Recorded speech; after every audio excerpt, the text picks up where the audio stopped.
You.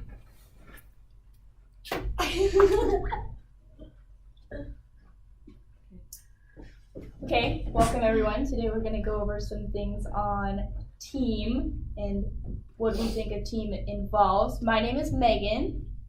My name's also Megan. I'm Hannah.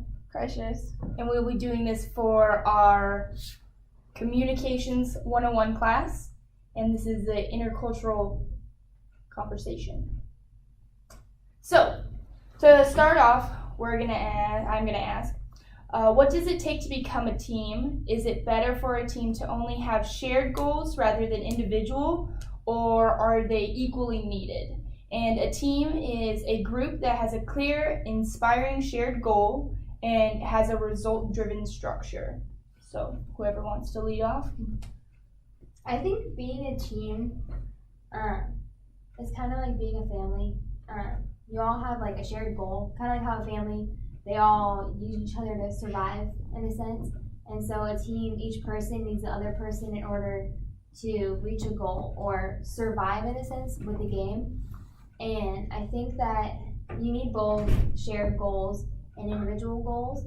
I think the shared goals are more broad with like, we need to win, we need to do this, we need to do that. And then your individual goals will be like, I need to hit to the right side, I need to hit to the left side, I need to move this person, I need to move this runner, she needs to run, I need to make it from first to second. So it's like individual things that help the team fulfill their goal. Yeah, I agree with that. I also feel like at some points it's kind of hard to be a team, you know, if you don't have kind of like the same shared goal. So if one person just decides like, oh, I don't care about anybody else on the team, like I'm not going to do the shared goal, then like the team doesn't function, you know. So I think it's really important to kind of get everyone on the same page and just have everyone have this one goal, and then we can like break off from there, but still know that we're still working towards that one same goal as a team. If that makes sense. Yeah, let's just that one. But for me, I like my personal goals. I feel like it pushes me better. Like if you work on your individual self, it'll make a whole team. So if you focus on yourself and like achieve what you want to achieve for yourself, you can achieve as a team. And me, I really don't care about anybody on the team when I'm out there. Like I'm focused on myself and what I want. And it pushes me to do better, and I want a team, but like I focus more on myself because it makes me a better player for the team. Like it helps the team. No, I totally agree. I definitely do a lot better with like individual goals, but I feel like if we only have people that like we don't have like that one goal that we're trying to achieve as a team, that I feel like everything kind of like falls apart because everyone's working towards different things and we don't have the one thing to like kind of think of together. And I think you only need that one thing in order to make a team. So the one thing would be winning. You know, like each person can have their individual goals, and we can have 15 individual goals.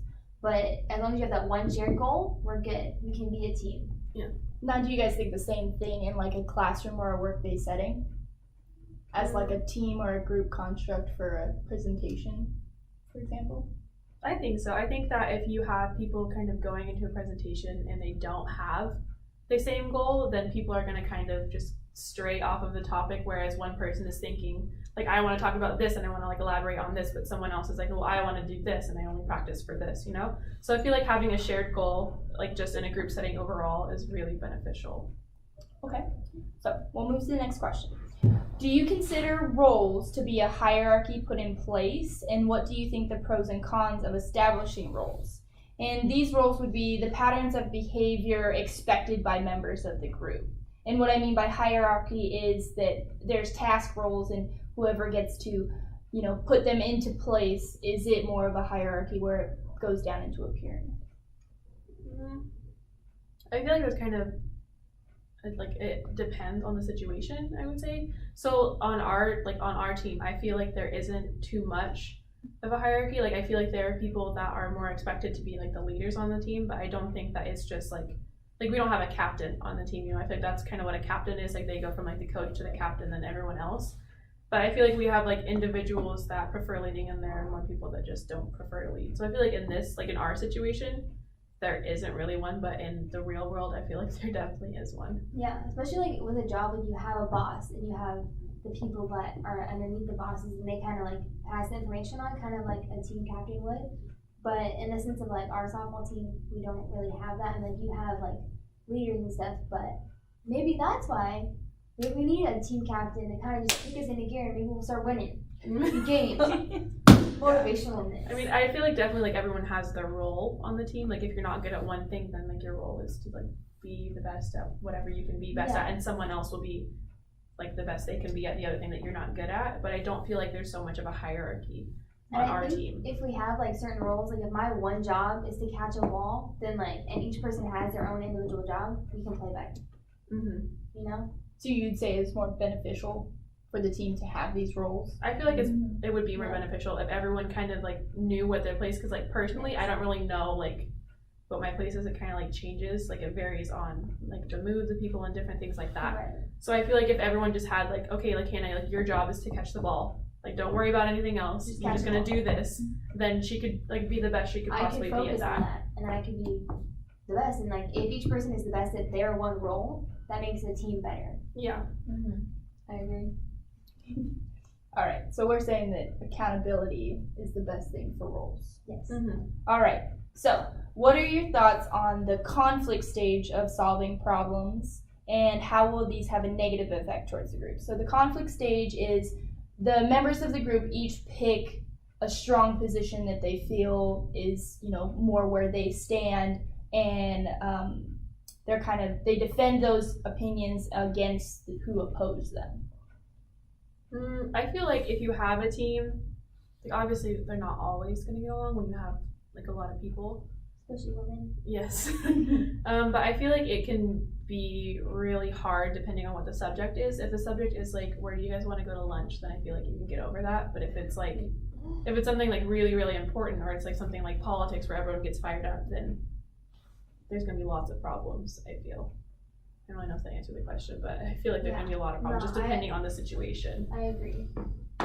So yeah, because the question is, you know, how will this have a negative effect? So meaning that, you know, the conflict stage is not the best stage to go through for problem solving, just depending on where you are. Yeah, I just think like if you have like the one person that doesn't agree with, like if it was like my best friend and we had different opinions on something, it was really important, then like that would obviously like cause a rift in our relationship. Understandable. Do you agree? Okay. So last question before we wrap it up. Between the majority control and minority control, which of these do you think will have the least conflict, and if so, why? So the majority is pretty much majority rule. So, you know, the more people who vote for this, that's what happens. And the minority rule is the smaller group decides, you know, what happens, rather than this big conflict between people and, you know, a lot are left out. So which one do you think will cause the least amount of conflict, and why? I think the majority, because then you have kind of all these people, even though it's not all of them, it's a majority of them that have a common shared goal, whereas like the minority kind of just, they might get fired up, they might, you know, so just, I think majority. Yeah, I think minority would definitely cause more problems, just because it would kind of be just like 4 people, let's say like 4 people saying whatever they feel for like 100 people. And if you had most of those people like didn't agree, but it was still like those 4 people that were deciding for you, then you would be pretty mad. Like if you totally like disagreed with them, then I would be pretty upset. Yeah. Okay, so to wrap this up, what we're pretty much getting at is that a team, everybody has their own opinions and everybody has different ways of doing things, but we can all still get along as a team and reach a common goal. I totally agree. Well, thank you guys very much for coming to this conversation. Thank you. Thank you.